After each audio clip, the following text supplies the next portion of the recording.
Sorry, all I could smell is egg. I don't like it. You know, Emperor Palpatine, like episode 3, when he gets his face electrified. Yeah. Yeah. You imagine the smell radiating from his face, like the smell of burnt flesh. That is the smell radiating from everywhere in my home, and I'm gonna have to find a way to get rid of it because my partner's coming over later. Whoa. So it just kind of smells like. That means you'll have unlimited power. Yeah. Whoa! Whoa! That's so cool! Ah, that's so cool! That was Dude! Bad Dude! joke. That is so cool! Unlimited power!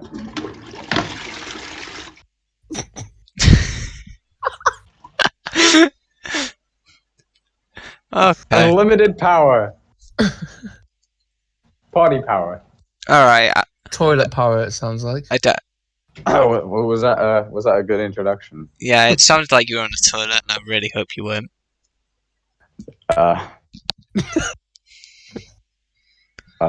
Thing is, he was just making an egg sandwich, so I'm pretty sure he's still in the kitchen. I need to take a sip of this coffee. That is totally. But you're not going to show your beautiful face. Jesus. You didn't even do it in the last one until God knows how far in. Oh, just got a message. 1 sec. See, so this is I'll expose my feet. Okay, so this is the return of Aaron, who's not been here since the very first one. Yes, here's my feet. Why? Wow, okay. Are you wearing sandals? Can I show you my kettle? Yeah, this is my kettle. This is biscuits. British. Because why not? And I, right here, in my famous pot noodle mug, have a cup of Earl Grey. I have nothing. Imagine eating pot noodle and enjoying it. Pot noodle's just amazing. Do not come between me and noodles. No, it isn't. Don't come between me and noodles. Right? Oh, this is pot noodles is the greatest snack you can have. They are.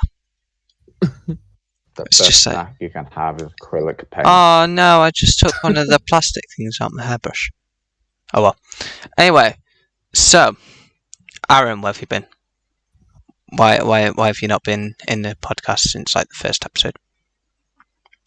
Saul, been here all the way through since his first appearance. I've been here all the way through since my first appearance. What have you been doing? Sandwich. Yeah, I know you're eating a sandwich.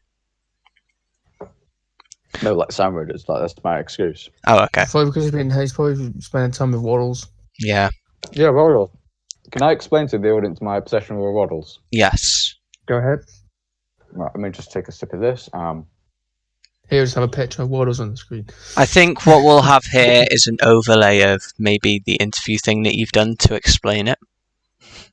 Yeah, sure thing. Well, it's not exactly an interview. It's just me fucking about. It doesn't explain anything.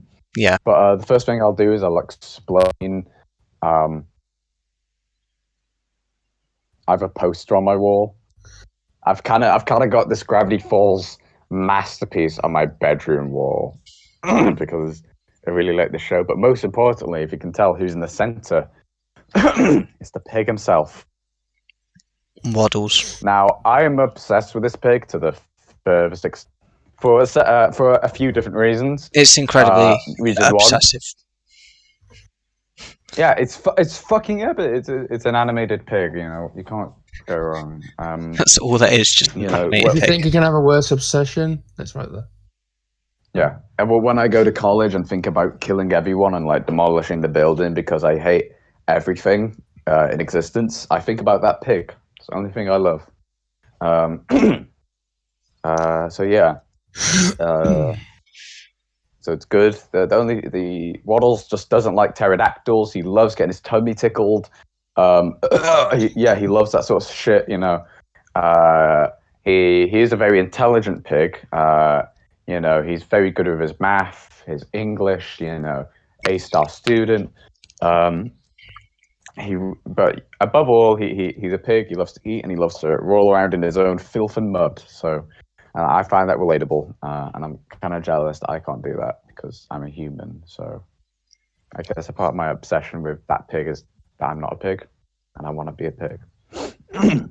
Fair enough. I mean, it's 2020. You can identify as whatever you want because Can't get wrong. and I can't say this on a video, but I don't care. You literally can't say anything in 2020. You will instantly get hate for it. So I'm eating an egg sandwich. Is that vegan? Yes, it's vegan. Yes, there's egg in it. Yeah, of course it's vegan. Look at the egg. Yeah, it's 100% vegan. It's like 2018, vegan but worse. People Yeah. more sensitive. yeah, 2018 wasn't that bad. 2020, people are just more sensitive. Yeah, but 2018, a lot of people were sensitive. That's when it started getting more sensitive people. Yeah. And 2020 is just added on to that. 2020 has just been haywire. It's just been everywhere, up and down. COVID, the protests. Also, I love what the lighting's doing to me outside. It's just shining and then going. I love it. But yeah, 2020's just been a mess. And I hope COVID, the vaccine does get approved and set out soon. Late productions. I heard that has been approved. 2020. Late productions, what? Late productions saved 2020.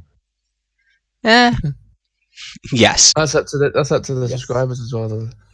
Yeah. But Put up a poll. Aaron, tell us about WISD. How's that going? WSYD. Oh, everyone's asking about whatever sprinkles you donut now. That's why. 1 second, I'm eating an egg sandwich talking about Waddles. Now I'm talking about the film I've been working on since July 2019. All right. I'll have a talk about that. Essentially, whatever sprinkles you donut is this film about donuts. That's a complete lie. It's a film about this character called Daniel Baxter and his pursuit of after being heartbroken several times, he becomes this deranged person on a bigger story. We meet characters such as Travis Williams, who's a science enthusiast. We get it's essentially the story of heartbreak and how he overcomes that eventually, and says, okay, maybe I need to change who I am, but I don't need to change my beloved character, because the common misconception of people these days is if you're a bad person, you have to change. So if you've done something shitty, you have to change. Yeah. Change your actions. Don't change your beloved character. You have a personality that no one wants to see go. Yeah. It's about learning from your actions. Yeah, learning from your actions, like looking at what you've mistakes done before. as well, yeah. And going forward and saying, I'm going to do better. That's essentially what the film leads up to towards the end. It's about, but like above all, it's about bizarre tales that should not exist. We get characters like Nathan Fraser, who is played by Mr. Saul over here. Which I'm actually not an evil person on it for once. Yeah, he's not an evil person. How Delighted Productions, everything we film, I'm the evil one in it. Everything. It's like we've got American contributors, so participants and junk. So a lot of the film is shot in Britain, usually around the areas of like Old Colwyn Bay, real such and such remote areas of North Wales. The film is also shot in, I believe, New Jersey, New Jersey, America, or somewhere in States. With there's this guy Zach Riga, and he's the producer. Oh, and editor yeah. of the Axe. Now he shoots a Porsche on that film, does VFX, does really neat animations, and essentially oversees the entirety of the production of the project, because the project is a part of this thing called the Oaktree Extended Universe. Yeah. Which is a series of interconnected films that all exist within the same canon. And that's coming to a close soon with Oaktree Paradoxes, which is a 9-part radio play, which is also a sequel to WSYD. There's been Whatnot, which is terrible. There's been the 3 Bullfrog movies. There's been a short film called Cape Man. And now there's Whatever Sprinkles Your Donut.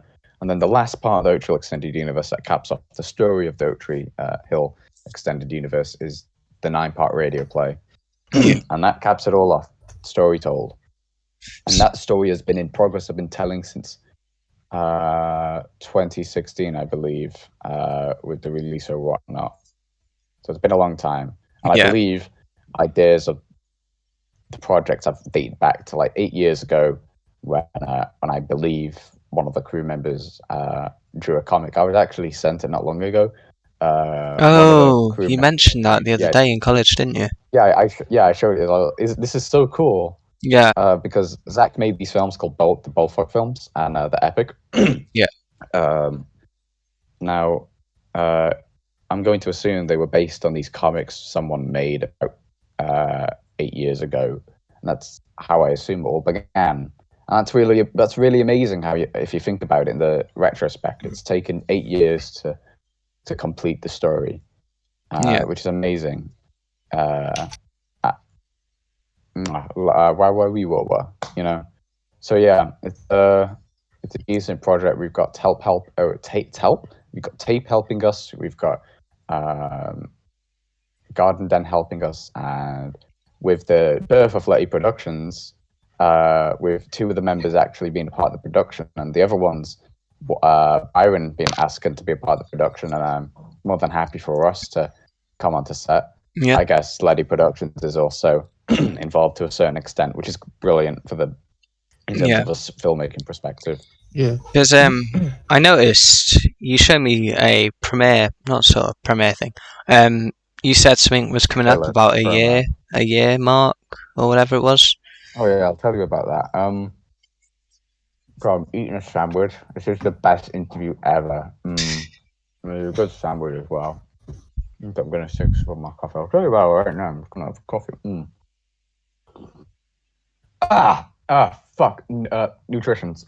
Caffeine. Okay.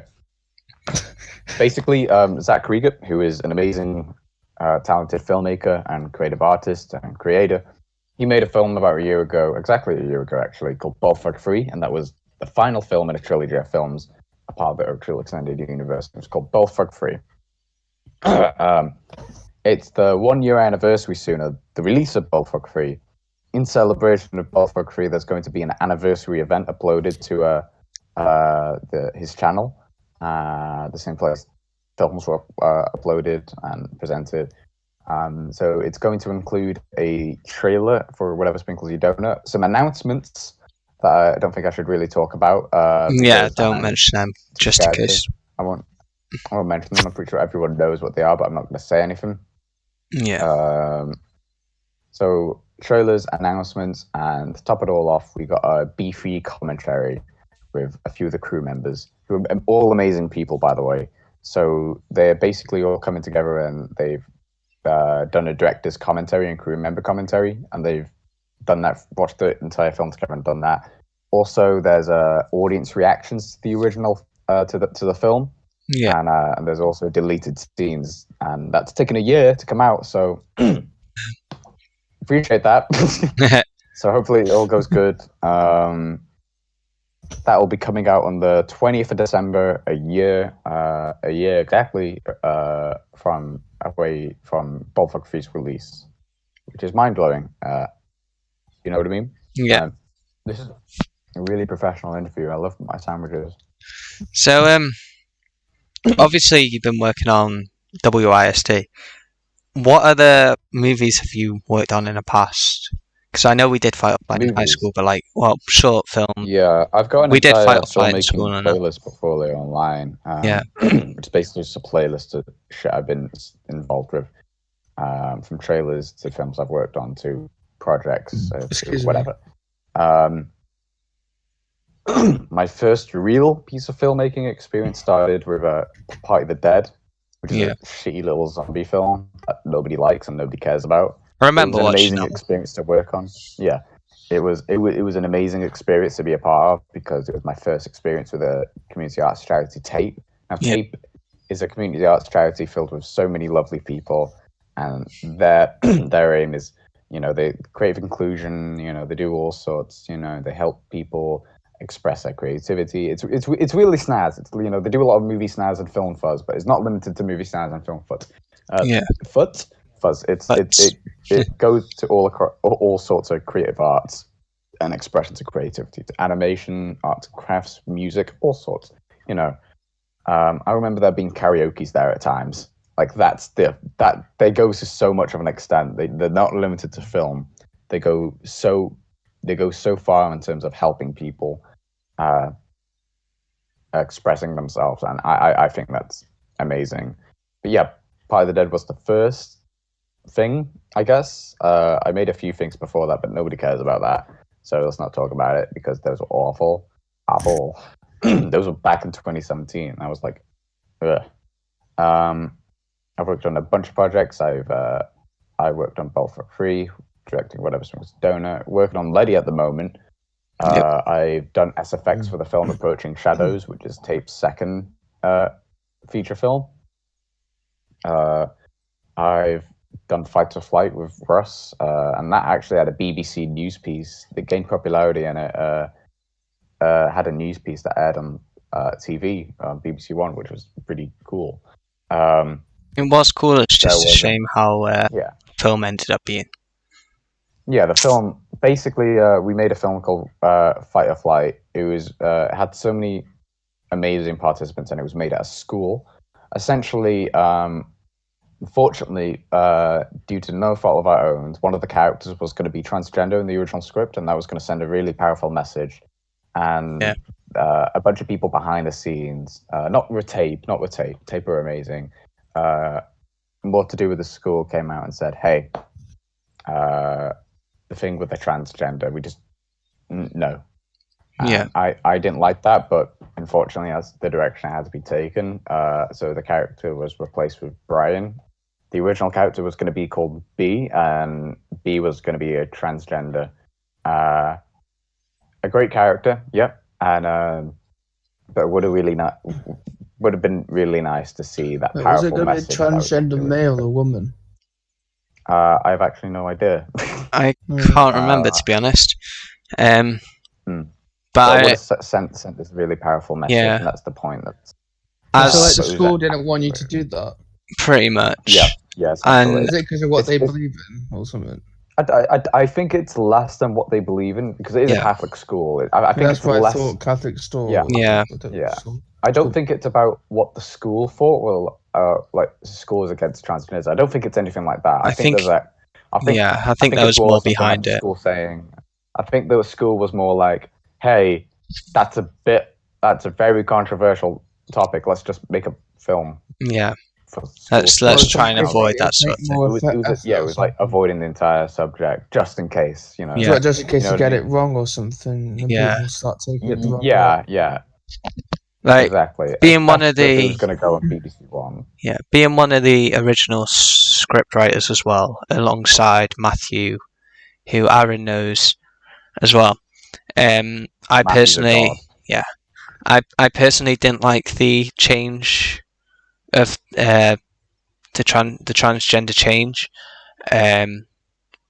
because I don't know, the original script just had so much power to it, and it was supposed to really highlight like difficulties and stuff to it, and there was just so much, but because it got cut, the movie just didn't feel like it was something we wrote.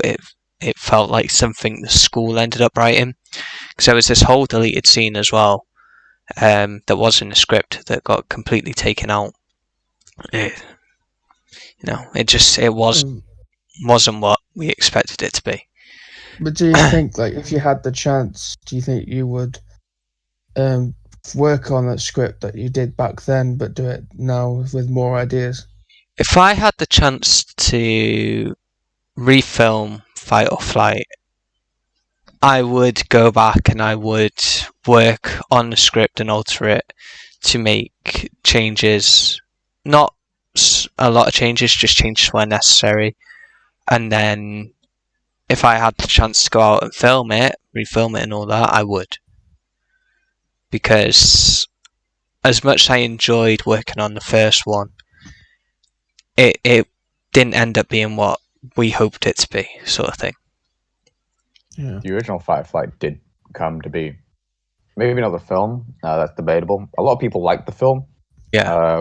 It was surprising to me to see people like what, I was participating in. Yeah. But But like, regardless of how the film turned out, it was like an amazing experience to be a Yeah. part of, and to have that Yeah. filmmaking production delivered to a school. Yeah. That's amazing. For a So the folks from Tape, it was just Tape. Yeah. The staff at Tape were amazing. They came to a school, they did that, and that was amazing. And I loved that. That was back in like 2018, 2019, I believe. Probably 2019 because Yeah. wait, was it? Yeah, 2019 because it was my final year at the school. Yeah. But I'd say as a school-made short film, it's really good. You know, because the school came together as a community. They shot it, they filmed it, etc., etc., and it did end up being really good. So from that aspect, it was. But as I said, from being one of the original script writers, seeing the amount of change, I wasn't pleased with it at the same time as I was pleased with it, kind of thing. Do you think that if you were going to redo it, do you think people would like it more? Do you think if you had that feeling, you think, or would people like this more? I mean, I suppose it depends on the changes made, because obviously the charm from the original is that it came from a school. You know, the community came together. Everything was sort of it was just really fun. So I think that's where we enjoyed it, and that's why we enjoyed it so much. But in regards to making a second one, I can't really. I don't know. It wouldn't have the same sort of charm aspect to it because only if we're talking about just me making it, it wouldn't be as compelling as it would be from the school's perspective. Because the school made it and gave it life, and everyone loved it. If it came from one person and they give it life, it can be loved, but it won't be loved in the same way that they loved the original, sort of thing. Yeah. You know what I'm trying to say? Yeah, so it would Yeah. just be different to others. That it's not the original. Yeah. I mean, the figure of fight or flight is it like what makes it so wow is the fact that it's a community made film. It's not a bunch of. Now, filmmaking is a collaborative art. That's something like every filmmaker and person. It's never one person. Needs to understand. Yeah. It's never one person. There's no such thing. There's no such thing as this is my film. This belongs to me. You know, you can have labels, blah blah blah. You can have massive participants. So my phone went off. I'm going to ignore it, but you can have massive participants. But filmmaking, as an art, as a process, is a collaborative art. And what made Firefly beautiful is that it took that to the next step and went, "Hi, so we're going to be doing that, except we're going to do it. We're doing it with we're going to deliver that production with a bunch of school students. And we're going to teach them along the way. There's going to be no adults involved other than the three from Tape, and it's all students. Yeah, it's really outstanding on that. I think that's what got it its BBC News piece. Now, don't get me wrong, I have no fucking idea, but I'm there like, why do so many people? Why are people cheering that this wasn't amazing? This wasn't the most amazing show. It was 5 minutes of absolute experimentation. It was. I was all, and you know, the thing was, there was a bunch of flaws, like editing flaws. Like, people still loved it, and it wasn't because of the film. It was because of the team of people that came together to create it behind the scenes. That's what everyone loved about it. I think I didn't mind the editing charms, or the editing sort of what's it called? You know what? I've had a complete mind, but the editing mistakes and flaws, I didn't mind them being there because it just proved that no movie is perfect. And it's about progression of skill. It's about coming together, and the idea that the school kids, everyone from throughout the whole of high school, or everyone throughout the year groups in high school came together, made this film. It made sense that the editing flaws were there because obviously it was students making it. they had limited experience. They couldn't fix those flaws without getting proper, experienced adults to come in and help it. There was an echo then. Where is? This is from Aaron's mic. Yeah. Oh shit. Sorry. I do have my earphones in. One sec. Give me a moment. That's fine. Fuck. Let's take my earphones out. But yeah, the editing flaws just sort of fit the movie, and they fit the movie, and you can tell it's made by the students from that as well, because it shows that they're learning. Yeah, which is the entire point of it. It shows the skills they're building from it. Yeah. Sorry, I'm just gonna put my phone inside. Even see the comparison of the old editing, to their editing now. Yeah, because even the music written in it, if I'm not mistaken, were written by Harry and Anthony, weren't they, Aaron? Yeah, I think it was all composed by Harry with Anthony. All the music in the film is original, which is amazing. But the end credits music, I think that's taken from an archive, which was also made at tape. That's also original music, but it wasn't made for the film. It was just made. Yeah. But yeah, there's this camp style to Firefly, and it's like, yeah, you can tell it's the beauty of it is the fact that so many people came together for this filmmaking production to deliver it and have that experience. And it was a community-made film. It was a student film. Yeah. That was essential. That was the premise. That's basically it. There's nothing, extravaganza about it, but it was treated like that, and that's really appreciated. Like, this was just this was a community of people coming together, and it was amazing. It was absolutely beautiful. So many people were putting so much effort into it, and it resulted in such an amazing premiere. But yeah. Like, for example, I went up and talked to everyone with that microphone to a set, by the way, an auditorium hall full of people, by the way. It was in front of the whole school, because I remember it was me, you, and someone else that had to do a speech. So I went up there and I started speaking, and I composed. I pre-planned this speech that I wanted to say. I wanted to thank people. Funny enough, I invited a bunch of people. No one came. All the people I invited didn't come. So I went to go thank those people, and I went to go and to say, hey, this is amazing, blah, blah, blah. And by the end of it, that everyone cheered and clapped, and I was all like, bro, this is amazing. This is just a 5-minute short film. I didn't know this was It was because of the participants as well. It's the fact that it was a community-based film. That's what makes it amazing. I was like, dude. It's the people that got together. Yeah. Like, I went up there to do my speech of thanking everyone and just introducing the movie. And I just completely... I dropped my... Well, I didn't literally drop it, but what I wrote in my speech, I didn't say, because I read back and I didn't like it. And it was too late to change it because I was about to walk up and actually do the speech. So I just completely winged mine on the spot. And like Aaron, I just got a bunch of applause for it and all that. And it was just... It's one of those things where you don't realise how much your work is appreciated until you get that moment. And you don't realise how big the situation you're in until you have that moment either. It's an rewarding, overwhelming moment of achievement. And like, we've just made this film, and it's a boost. Yeah. Morale boost.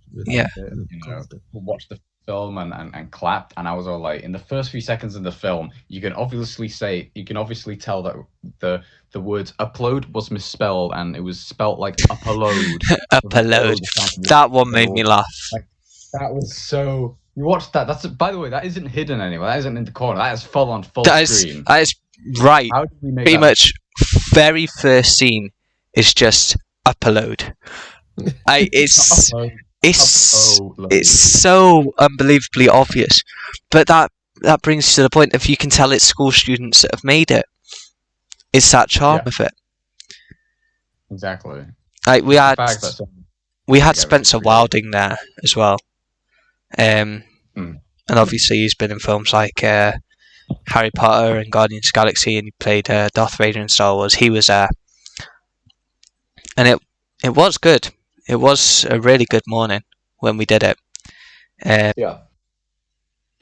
But it was just really overwhelming. Like, me and Aaron could talk for absolutely ages on the experience of Fight or Flight and both its flaws and strengths. Because there was so much to it. And I mean, what it is, it's when you watch it back so many times, you just look at it and, like, every filmmaker does this, by the way. Every filmmaker's gonna critique their work, even if it's a masterpiece. Yeah. You find a filmmaker that genuinely says, "This is the best film ever made. I Dead made wrong. it." The narcissist psychopath. That doesn't exist. Yeah. Every film has a flaw, especially from a filmmaker's perspective. They're always going to critique their own work. And when I look back, all I can think about is that is basically the film Carrie, but in school. Yeah. I'm just saying, like, it's like PG Carrie. It's Yeah. PG Carrie. And also there's that cartoonish nose break effect. And by the way, I did the practical effect version of that. That was kind of bad, but you know. That was still a good shot, though. Yeah, it was a good shot, but they basically it took us an afternoon to do that shot, didn't it? Yeah. Well, for the effect, yeah. There was the VFX visual effects effect of the nose actually snapping. That was completely digital, and you could obviously tell it looks super blah. It looks super blah blah blah. Didn't look nice. Ew. Yeah. But the practical effect was shot right after that one was practical. That was done by me, special effects works, and I did a terrible job in that because it looked like a big massive hole in someone's nose, and that just like a big lump and a hole, and that didn't look good, like at all. And the test special effects I did for that were better than that. You know what I mean? Yeah. It was absolutely awful. But I hate it. It fit the charm of the movie. Yeah, it fit the charm. It was like but like we color graded it to a point where the blood looked not like blood. Yeah. As well, so it just made it look even worse. I'm like, so you know, it was a decent experience to be a part of. That's the thing. Yeah. And that's what counts. That's pretty much it. And that's why, you know, I'm enjoying this course as much as I am, because it's fun. You know, it brings people together. It's amazing to see that type of stuff, and it's something you don't experience on a day-to-day. Well, for us it is, but it's something you don't experience on a normal day-to-day life. Like when you're older, you some people will never experience the movie set, some people will. You know, but if you get the chance, I do recommend it, because although I've worked on a small school movie set, I'd love to go out and work on a professional, full-on movie set, because I've had that experience. Even if it is just as small as it was, I would love that experience. Mm-hmm. And it's just nice. It's really overwhelming, but it's really great at the same time. It was an amazing experience. That's the thing. It really was absolutely amazing. But yeah, well, that was Fight or Flight. That was our discussion on the movie about the girl with the thing that gets bullied. Yep. And then she invades the world with a tank. Okay, maybe I got the wrong film. They didn't. You know what I mean? But it would have been cool if she did. Would have been cool. Actually, I like to think as a filmmaker that's what happened after the end scene. Yeah. She stole a tank from the US and fucking invaded the world. I'll turn into Planet J. Oh, so she was in the UK, then travelled all the way to the US to steal a tank, come back to the UK, and then kill the rest of them. Exactly. Yeah, she flies. She travels all that way Just- to come back. Exactly. Don't think about it. It's a movie. It's a movie. It makes sense. Movie logic. Movie Well, the only logic. experience in movies I've had in that film is what Aaron's been working on with Over Spaghetti Your Donut. Yeah. So that's the only thing I have more experience of visiting. Oh, my dad's ringing me. Hello there. Who's watching Revenge of the Sith at this time of day? Revenge of the Yeah, Sith. It's a brilliant film. 12 o'clocks. Yeah, that's what I was going to try and say then. Then my dad rings me and then I forgot that my ringtone is, Yeah. it's fucking Obi-Wan Kenobi. It's Obi-Wan. Okay. Prequels are So, amazing. So, have you worked on any other projects other than Fight or Flight and the Letty projects? Not really, no. Fight or Flight was Ooh. my first major one. I wanted to do, or thinking back, I really would have enjoyed starting the media course last year rather than doing art and design. But it was both Fight or Flight and the photography side of art and design that really got me into wanting to do this media thing. So, Yeah. and I hope I can work on some other sets, in the future now. Everyone's got to start somewhere. Yeah. I applied to be a runner on I'm a Celebrity, Get Me Out of Here, and I don't even watch the show. They never fucking replied to me. I was blanked. Who? Damn. From I'm a Celebrity, I applied to be a runner because it's only up the road Yeah. where they're shooting it. So I was all like, okay, that's a good opportunity. I'll apply. So I applied and nothing fucking happened. Not even an email to say, no, you can't. It's just no response. They probably had Damn. lots of people wanting to do that. Yeah. Yeah. There was probably a few crazy individuals that had nothing to do with the film industry, but just applied just to see the celebrities. Yeah. Yeah, to get money from it. Yeah. But then You're you'll like, always get yo. people like that. I'm upset that Carol Baskin isn't in I'm a Celebrity. I don't watch I'm a Celebrity, but if Carol Baskin was in it, I would watch it because I find that amusing. I find that quite funny. I would watch it. Saul and Ross have told me to watch it before, or maybe Well, someone else. I don't know if it was Russ, but I've only watched the first 3 episodes this year.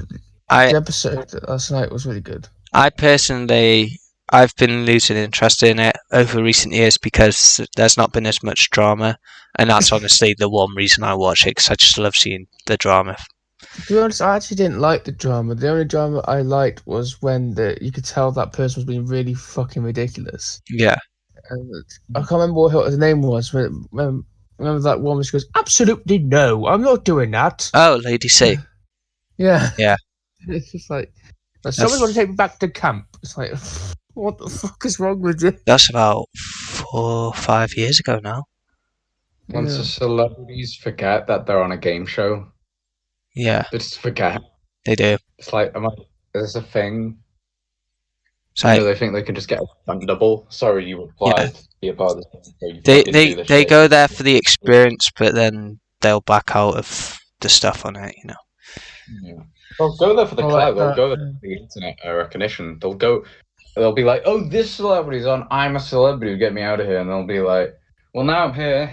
Like one you don't Now- know about. Yeah. Instagram lights.